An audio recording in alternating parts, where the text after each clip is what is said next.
Hi there, today I'll be reviewing Sheltered, a pre-apocalyptic tale by Johnnie and Brisson. This is volume 1, which collects the comic issues of 1 through 5 of Sheltered. Now, I've always been fascinated with post-apocalyptic stories. I just find those kind of survival stories really fascinating.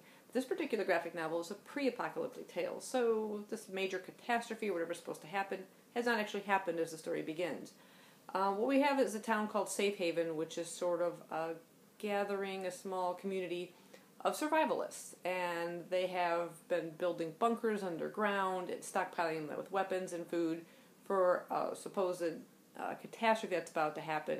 There's been lots of earthquakes and seismic activity. It's increased dramatically right around the Yellowstone area, and they feel that the volcano is going to erupt under there. And this is supposedly going to have a catastrophic effect on the planet, particularly in the United States.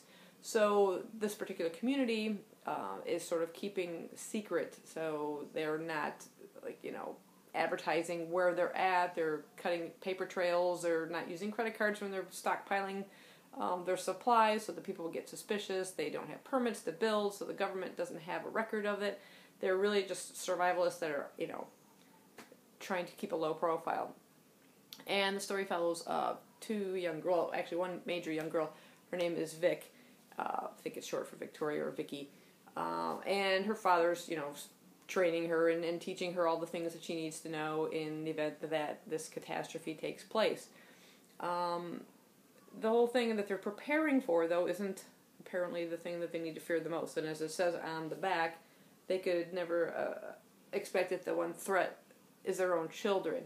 Now, this particular guy on the cover here is Lucas. He's like one of the older children, and he hatches this sort of plan that has a dramatic effect on this town of Safe Haven. And he gets the other children involved, except for Vic, the one girl that we're following, and her friend Haley, who at the time things kind of go down, are out in the woods, just kind of hanging out, killing time, bored, as young kids can be. And they come back to find just horrific things have happened in their absence. The thing I had trouble with this particular graphic novel was understanding why the other children follow Lucas and do what he has them do. I found that really hard to kind of deal with, but pushing that aside and just kind of dealing with the story and following the characters, and as the story is progressing, Vic and her friend Haley are sort of trying to stay away from the other children and protect themselves, and they're kind of locked themselves down in her father's bunker. But this whole thing that kind of erupts in the town, I found, like I said, a little bit hard to comprehend why the kids would kind of go along with it. But I think the story is really intriguing. I'm looking forward to kind of continuing it, finding out more about the characters. Lucas is a rather interesting character. I think we need a little bit more character development on the other people within the story. The artwork is really good. I really enjoyed it, and the coloring and everything. Yeah, I'm trying to think if I could show you here, but without giving anything away. But I did find the story very interesting, and I am kind of curious to see what's going to happen. As this first story has kind of progressed, we haven't seen any catastrophic event. Will it happen? We don't know. Have they pushed things further than they needed to?